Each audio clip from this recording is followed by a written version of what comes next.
지금 이 방송을 듣고 계신 여러분, 완벽한 가족여행을 기획한다면 보통 어떤 조건들을 떠올리시나요? 아무래도 가장 먼저 떠오르는 건 날씨 아닐까요? 따뜻하고 화창한 날씨요? 그렇죠. 날씨도 좋고 최고급 장비에다가 일정에 단 하나의 불편함도 없는 그런 매끄러운 진행. 다들 그런 걸 원하잖아요? 네, 다들 그런 완벽한 그림을 머릿속에 그리고 출발하죠. 그런데 말이죠. 오늘 우리가 깊이 파헤쳐 볼 자료는 그 마찰 없이 완벽하게 설계된 경험이라는 게 어쩌면 오랫동안 기억에 남는 진짜 특별한 추억을 만드는 데 있어서는 최악의 조건일지도 모른다는 걸 보여줍니다. 아, 완벽한 게 오히려 독이 된다. 굉장히 흥미로운 관점이네요. 네, 당장 주말 나들이나 중요한 프로젝트를 앞두고 이거 절대 실패하면 안 돼 하고 압박감 느껴보신 적 다들 있으실 텐데요. 오늘이 바로 2026년 5월 3일 일요일이잖아요. 벌써 5월이네요. 가정의 달 한가운데죠? 맞습니다. 그래서 오늘 이 가정의 달에 딱 맞는 이야기, 그 완벽주의에 대한 강박을 아주 시원하게 깨트려줄 케이스를 하나 준비했습니다. 네, 좋습니다. 오늘 우리가 분석할 자료가 바로 오늘 오후 3시에 그 말리포 해수욕장에 있는 바다 캠프라는 곳에서 한 가족이 겪은 패들보드, 그러니까 SUP 체험 기록이거든요. 네, 얼핏 보면 그냥 주말에 레저 활동 다녀온 평범한 후기처럼 보일 수 있어요. 맞아요. 하지만 그 이면을 가만히 들여다보면요. 이게 물리적인 한계라던가 인간의 심리, 그리고 무엇보다 실패를 대하는 어떤 시스템의 태도에 대한 굉장히 밀도 높은 케이스 스터디입니다. 그러니까 단순히 재미있었다, 아쉬웠다 이런 식의 단순한 리뷰가 아니라는 거죠. 절대 아니죠. 네, 예상치 못한 그 악천후 속에서 가족이라는 아주 작은 조직의 팀워크가 대체 어떻게 작동하는지, 그리고 거의 실패에 가까웠던 엉망진창의 경험이 어떻게 가장 가치 있는 배움으로 바뀌는지 저희가 제대로 탐구해 볼 텐데요. 상황부터 한번 짚어볼까요? 네, 그러죠. 달력을 보면 지금 분명 5월이잖아요. 네, 5월 하면 보통 약간 반소매 있고 피크닉 가는 그런 따뜻한 이미지가 제일 먼저 생각나거든요. 인간이 만든 달력 속의 5월은 당연히 그렇습니다. 하지만 자연의 시계, 그중에서도 특히 바다의 수온은 대기 온도보다 한두 달 정도 느리게 흘러가거든요. 밖은 봄인데 바닷물은 아직 겨울이라는 거군요. 정확합니다. 대기는 봄이어도 바다는 여전히 한겨울의 끝자락을 꽉 붙잡고 있는 상태인 거죠. 이 가족이 말리포에 도착했을 때 마주한 현실이 바로 그 온도 차이였습니다. 자료를 보면 두 형제랑 아버지, 그리고 밖에서 카메라로 촬영하시는 어머니까지 아주 완벽한 4인 가족 구성이거든요. 근데 해변에 딱 섰는데 바닷바람이 막 뼈를 때릴 정도로 차가웠던 거예요. 상상이 가네요. 현장에 있던 강사님도 이걸 아니까 아이들한테 물어봅니다. 오늘 날씨가 꽤 춥고 물도 엄청 찬데 그래도 해볼까? 하고요. 근데 여기서 약간 놀라운 반응이 나오잖아요. 네, 초등학생인 두 형제가 단 1초의 망설임도 없이 할래요 하고 외쳤다는 대목이죠. 저는 이 부분 읽으면서 약간 꽉 닫힌 탄산음료병이 딱 떠올랐어요. 탄산음료요? 어떤 의미죠? 차 타고 오면서 바다에 간다는 기대감 때문에 애들 마음은 이미 격렬하게 흔들어 놓은 상태인 거예요. 그러니까 춥다는 현실적인 이유 하나만으로 뚜껑을 다시 닫아버리기엔 그 에너지가 너무 막 팽창해 있었던 거죠. 와, 아주 적절한 비유네요. 그 팽창된 에너지가 행동심리학에서 말하는 내재적 동기의 폭발이거든요. 내재적 동기요? 네, 강사가 춥지만 해볼래? 하고 물어본 건 단순한 의사 확인이 아니었어요. 무의식적으로 이 체험의 주도권을 아이들한테 쓱 넘겨준 아주 중요한 심리적 장치였던 거죠. 잠깐만요. 주도권을 넘겨줬다고요? 사실 어른들 입장에서는 뜯어 말려야 정상 아닌가요? 그렇게 생각할 수 있죠. 주직이 제가 부부였으면 바람생생부는 5월 바다에 애들 집어넣는 게 맞나 엄청 고민했을 것 같아요. 감기라도 걸리면 여행 전체를 망치잖아요. 아이들이 할례로 했다고 이걸 강행한 게 진짜 올바른 결정이었을까 싶기도 한데요. 부모라면 당연히 그런 합리적인 걱정이 들죠. 하지만 만약에 여기서 부모나 강사가 예약했으니까 그냥 들어가라, 아니면 여기까지 왔으니까 꾹 참고 해보자, 이렇게 외부에서 압력을 줬다면 상황이 어땠을까요? 그러면 그 차가운 바닷물이 그냥 억지로 견뎌야 하는 고통스러운 벌칙처럼 느껴졌겠죠. 맞습니다. 하지만 강사가 선택지를 줬고 아이들이 스스로 하겠다고 선언을 했잖아요. 이 짧은 자발적 선택의 순간 덕분에 앞으로 마주할 살인적인 추위나 불편함을 단순한 고통이 아니라 내가 스스로 선택한 탐험의 과정으로 프레이밍할 수 있게 된 겁니다. 타에 의해서 끌려간 지옥훈련소냐 아니면 내가 대장을 맡은 탐험대냐 이 엄청난 차이를 만든 거군요. 약간 심리적 방어막을 쳐준 거네요. 정확합니다. 근데 아무리 마음가짐이 뜨거워도 물리적인 추위를 막아주진 못하잖아요. 그래서 본격적인 준비 과정이 시작되는데 이 사전 교육 자료를 보니까 굉장히 기술적이더라고요. 네, 그냥 노젓는 법만 대충 알려주는 게 아니었죠. 장비의 역학 자체를 깊이 있게 설명합니다. 네, 보드 아래에 달린 핀이 왜 필요한지, 사람 발목이랑 보드를 연결하는 생명줄의 리시가 왜 중요한지 교육을 받아요. 이 교육은 단순한 형식적인 절차가 아닙니다. 패들보드에서 장비의 기능을 이해한다는 건 생존이랑 직결되는 문제거든요. 특히 리시는 진짜 생명줄이잖아요. 맞아요. 초보자들은 물에 빠지면 본능적으로 막 허우적거리면서 수면 위로 머리를 내밀려고만 하거든요. 근데 바다 위에서 가장 거대하고 안전한 부력 장치가 뭔지 아십니까? 당연히 구명조끼 아닌가요? 아니요. 바로 200리터가 넘는 공기가 꽉 차 있는 패들보드 그 자체입니다. 리씨는 사용자와 그 거대한 구명 튜브를 연결해주는 일종의 탯줄인 셈이죠. 아, 보드 자체가 구명축이라는 건 생각도 못했네요. 그렇죠. 그리고 보드 밑에 달린 핀이 없으면요. 패드를 저을 때마다 보드가 앞으로 안 가고 팽이처럼 제자리에서 빙빙 돌기만 할 겁니다. 직진성을 만들어주는 아주 핵심 부품인 거죠. 그런 원리를 듣고 나니까 복장 입는 과정도 막 새롭게 보여요. 2층에서 슈트 입고 그 위에 조끼 입고 1층으로 내려와서 웹부츠에 네오프렌 양말까지 신거든요. 진짜 머리부터 발끝까지 완전 무장을 하더라고요. 그 네오프렌 소재가 작동하는 원리도 재밌습니다. 보통 사람들은 네오프렌이 물을 완전히 차단하는 방수복이라고 생각하거든요. 방수가 아니에요? 저는 당연히 물 안 들어오게 막아주는 건 줄 알았는데요. 아닙니다. 오히려 반대예요. 피부와 슈트 사이에 얇은 물의 층을 일부러 가둬두는 역할을 합니다. 물을 일부러 가둔다고요? 차가운데 왜요? 차가운 바닷물이 쓱 들어오면 우리 체온이 그 얇은 물의 층을 금방 데우거든요. 그러면 슈트가 그 열이 밖으로 안 빠져나가게 단열재 역할을 딱 해주는 겁니다. 그러니까 내 체온으로 보일러를 차는 원리인 거죠. 와, 내 몸이 보일러가 되는 거군요. 근데 제가 이 기록 보면서 제일 인상 깊었던 건 그렇게 무장을 하고 해변으로 걸어가는 모습이었어요.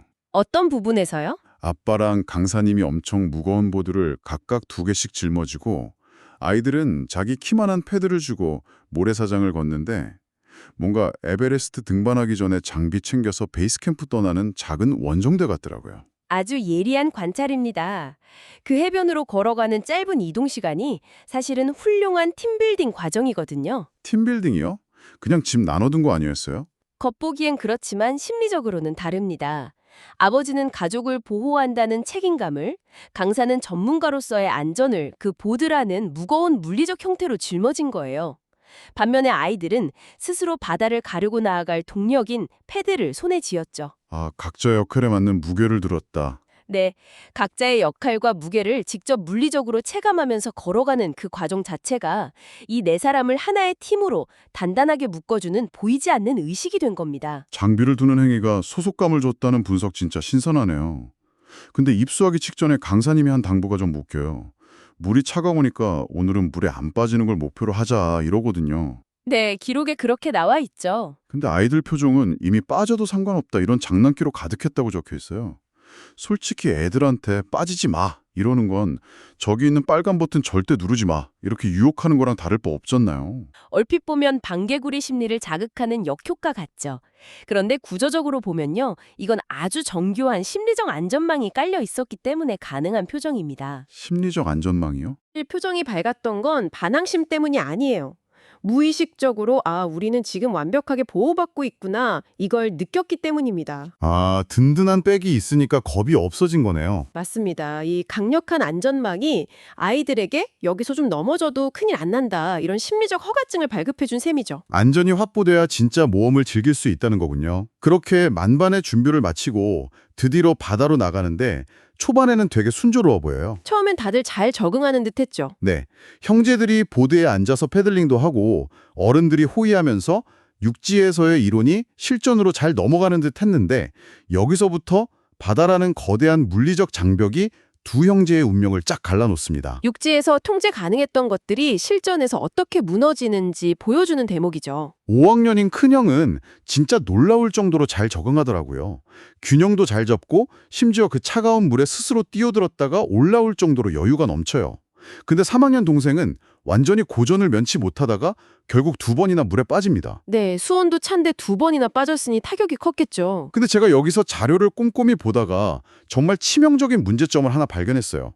동생의 폐들이 몸에 대해 너무 커서 조작에 어려움을 겪었다고 쓰여 있거든요. 아, 그 부분을 캐치하셨군요. 아니, 체격이 작은 아이한테 어른용 패드를 줬다는 게 약간 비유하자면 애한테 수동 변속기 트럭 몰라고 하고 발에는 거대한 광대 신발 신겨놓은 거랑 똑같잖아요. 애초에 왜 그렇게 큰 걸 줬을까요? 입니다. 사용자 인터페이스요? 네. 패드를 젓는 건 그냥 막대기를 휘두르는 게 아니라 지렛대 원리가 들어간 역학이거든요. 위쪽 손이 지지대가 되고 아래쪽 손으로 당겨야 하는데 패들이 아이 키보다 너무 길면 이 중심축이 완전히 무너져 버립니다. 중심축이 무너지면 구체적으로 어떻게 되는데요? 패들 길이가 맞으면 당기는 힘이 보드를 앞으로 밀어주는 추진력이 되죠. 근데 너무 길면 물의 저항을 이기려고 아이가 몸의 무게중심을 비정상적으로 높이거나 보드 밖으로 빼야만 해요. 아, 몸이 밖으로 쏠릴 수밖에 없겠네요. 네. 결국 패들이 물을 가르는 게 아니라 아이의 몸을 보드 밖으로 끄집어 당기는 거대한 지렛대 역할을 해버린 겁니다. 아이는 파도랑 싸운 게 아니라 자기한테 안 맞는 도구랑 힘겹게 싸우고 있었던 거예요. 와, 시스템의 규격화가 불러온 비극이네요. 어른들에게 일률적인 장비 지급이 아이를 바다로 밀어버린 셈입니다. 결국 동생은 체온이 급격히 떨어지고 이 체험은 계획보다 훨씬 일찍 종료를 맞이하게 돼요. 파도가 일기 시작하는 구간으로 가려던 참이었죠. 네, 조기 종료가 된 건데 여기서 제가 또 아주 기이한 기록을 발견했습니다. 앞뒤가 안 맞는 서술이 나와요. 어떤 모순을 발견하셨나요? 아까 준비 과정 설명할 때는 분명히 수트 입고 구명조끼 착용했다 이렇게 쓰여 있었잖아요. 네, 철저 입혔다고 했죠. 근데 체험이 허둥지둥 끝나고 나서 쓴 마무리 평가 단락을 보면요. 구명조끼를 착용하지 못한 상태여서 아쉬웠다 이렇게 자책을 하고 있어요. 아니 입다고 해놓고 뒤에 가서는 안 입다니. 애가 중간에 불편하다고 벗어 던지기라도 한 걸까요? 누가 보면 오타나 기록 실수라고 하겠지만요. 사실 이 문장의 충돌이야말로 현장의 당혹스러움을 가장 투명하게 보여주는 증거입니다. 장비의 명칭과 실제 기능 사이의 치명적인 괴리인 거죠. 괴리요? 입긴 입었는데 구명조끼가 아니었다는 건가요? 맞습니다. 처음에 입혔던 건 아마 웨이크보드 탈 때 입는 임팩트 웨스트였을 확률이 높아요. 임팩트 웨스트요? 그건 일반 구명조끼랑 다른 건가요? 완전히 다릅니다. 임팩트 웨스트는 수면에 강하게 부딪힐 때 몸을 보호하는 충격 흡수용이에요. 활동성 때문에 부력재를 아주 얇게 쓰거든요. 반면에 진짜 구명조끼는 사람이 기절해도 머리를 물 밖으로 띄워줄 만큼 부력이 엄청 강합니다. 아, 애초에 부력 자체가 다른 것 같군요. 네, 육지에서는 뭐 조끼 비슷한 걸 입혔으니까 안전하겠지 하고 착각을 한 거예요. 하지만 막상 3학년 아이가 얼음장 같은 파도 속에서 허우적대는 진짜 위기 상황을 보니까 그 얇은 조끼는 아이를 띄워줄 진짜 구명조끼가 아니었구나 하고 뼈저리게 깨달은 겁니다. 물리적으로는 걸치고 있었지만 기능적으로는 안 입은 거나 다름없었다는 통렬한 자아 비판이었네요. 체격에 안 맞는 패들, 기능도 부족한 조끼, 엄청나게 찬 수온. 솔직히 이 정도면 고객이 환불해달라고 화내도 이상하지 않은 대실패잖아요. 객관적인 지표로 보면 최악이죠. 근데 대반전이 일어납니다. 일찍 쫓겨나듯이 바다에서 나와서 온술 샤워를 한 아이들의 얼굴을 묘사한 대목이 진짜 압권이에요. 불만이 가득해야 할 표정이 정말 밝았대요. 네, 그 추위랑 물에 빠진 아찔했던 기억을 전부 아주 재미있는 경험으로 받아들였죠. 대체 어떻게 이런 반응이 나올 수 있는 거죠? 이걸 이해하려면 인간의 독특한 심리 기제인 타입 2 펀, 즉 제2형제미라는 개념을 아셔야 합니다. 타입 2 펀이요? 세상에는 하는 순간에도 즐겁고 끝나고 나서도 즐거운 타입 1 펀이 있어요. 놀이공원 롤러코스터 같은 거죠. 네, 그건 이해가 갑니다. 반면에 타입 2 펀은 경험하는 그 순간에는 육체적으로나 정신적으로 진짜 끔찍하게 고통스러워요. 그런데 그 상황이 딱 종료되고 안전지대에 들어선 이후에 돌이켜보면 잊을 수 없는 훌륭한 추억으로 미화되는 경험을 말합니다. 아, 약간 그 남자들 군들 행군 이야기나 배낭여행 가서 엄청 고생했던 게 평생 술안주 되는 거랑 똑같은 거네요. 완벽한 예시네요. 바다에서는 너무 춥고 무서웠지만 아빠랑 강사가 나를 안전하게 구해냈고 가족이 다 같이 그 위기를 넘겼잖아요. 그리고 마침내 따뜻한 온수 샤워장에 들어선 순간 그 몸을 녹이는 강렬한 안도감이 앞선 모든 고통을 일종의 무용담으로 뇌에 싹 저장해버린 겁니다. 아무 일 없이 그냥 평화롭게 30분 보냈다면 절대 못 느꼈을 카타르시스네요. 맞습니다. 비즈니스 쪽에서는 이걸 서비스 복구 패러독스라고 부르기도 합니다. 서비스 복구 패러독스요? 네, 고객은 아무 문제 없이 평탄하게 흘러간 서비스보다 치명적인 문제가 한번 발생했는데 제공자가 그걸 진정성 있게 훌륭하게 대처해서 극복했을 때 기업에 훨씬 더 높은 충성도를 보인다는 이론입니다. 완벽함보다 수습하는 진정성이 감동을 준다는 거죠. 진짜 신기하네요. 하지만 여기서 바다캠프 측은 그냥 아이들이 웃었으니까 다행이다 하고 덮어두질 않아요. 이 엉망이었던 하루의 데이터를 가지고 시스템 자체를 완전히 뜯어고칩니다. 뼈아픈 피드백 루프를 바로 돌린 거죠. 이 자료 후반부가 빛나는 이유가 바로 이겁니다. 내용을 보니까요. 계절에 맞는 보온 장비 기준 대폭 강화하겠다. 단순한 조끼 말고 부력이 확실한 구명 조끼 의무화하겠다. 그리고 깊은 곳 말고 얕은 수심에서 완벽하게 통제되는 안전보호 시스템을 새로 구축하겠다. 이렇게 엄청 구체적인 로드맵을 짜더라고요.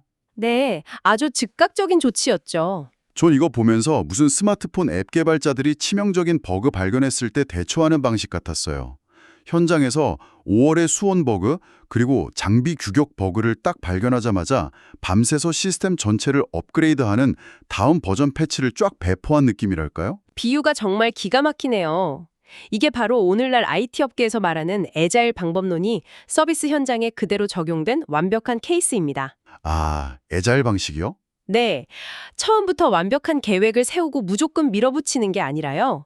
현장에서 일단 부딪혀보고 오류가 나면 그 데이터를 바로 수용해서 다음날 서비스를 개선하는 태도죠. 이분들 결론을 보면요. 5월은 따뜻하지만 바다는 아직 차갑다. 이렇게 인정합니다. 날씨 탓을 한 게 아니네요. 그렇죠. 압도적인 자연의 법칙 앞에서 자신들 예측이 틀렸음을 겸허하게 인정하고 책임을 진 겁니다. 겨울에도 서핑을 즐기는 사람들이 있는 것처럼 준비만 철저히 한다면 차가움조차 즐거운 경험이 된다. 이 다짐이 진짜 묵직하게 다가오더라고요. 자연이라는 거대한 변수를 통제할 순 없잖아요. 비즈니스 환경이나 경제 흐름도 마찬가지죠. 피하려고만 하지 말고 내부 장비와 시스템을 단단하게 정비해서 그 파도를 유연하게 타넘어겠다는 태도. 이게 바로 불확실성의 시대를 사는 우리한테 던지는 가장 강력한 메시지 아닐까 싶습니다. 맞습니다. 자, 이제 오늘 살펴본 말리포에서의 엉망진창, 하지만 너무나 찬란했던 어느 가족의 5월 나들이 기록을 정리해봐야겠네요. 지금 들으시는 여러분의 삶에도 분명 이런 순간들이 있을 겁니다. 야심차게 시작한 프로젝트가 시장의 냉담한 반응이라는 차가운 수온에 팍 부딪히거나 네, 나한테 맞지 않는 거대한 패들처럼 자원의 한계에 허덕이다가 물에 빠지는 순간들이 있죠. 맞아요. 하지만 오늘 이야기가 증명하잖아요. 진짜 가치 있는 건 아무 문제 없이 매끄럽게 흘러가는 게 아닙니다. 차가운 물에 빠졌을 때 피하지 않고 함께 극복해내는 과정, 그리고 그 실패를 다음 업데이트의 데이터로 삼는 태도가 훨씬 중요하다는 거죠. 인간은 고생해서 직접 조립한 가구에 더 애착을 느끼는 이케아 효과처럼 약간의 마찰과 고통을 이겨내고 얻은 경험에 더 큰 의미를 부여하도록 설계되어 있거든요. 정확합니다. 그래서 오늘 방송을 마치기 전에 끝까지 함께 해주신 여러분께 약간 도발적인 질문을 하나 던져보고 싶어요. 어떤 질문인가요? 캠프 측은 더 완벽한 장비와 시스템을 만들겠다고 다짐했잖아요. 근데 한번 가정을 해보는 겁니다. 만약에 여러분이 신이 되어서 이 가족의 여행을 정말 완벽하게 기획해줬다고 쳐보죠. 완벽한 체온 유지 슈트를 입히고 물 한 방울 안 튀게 막아주고 동생 순애는 기펄처럼 가볍고 사이즈도 완벽한 패드를 쥐어준 거예요. 마찰이 단 하나도 없는 아주 쾌적한 하루였겠네요. 네, 아주 평화로웠겠죠.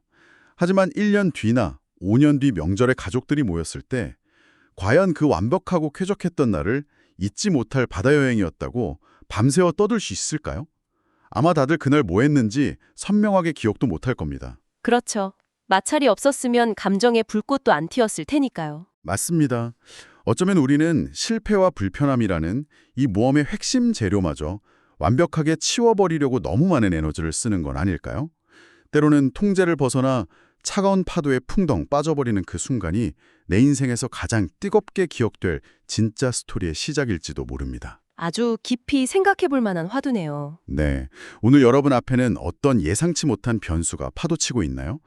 혹시 그 파도를 그저 매끄럽게 피하려고만 애쓰고 계신 건 아닌지 스스로 한번 탐구해 보시길 바랍니다.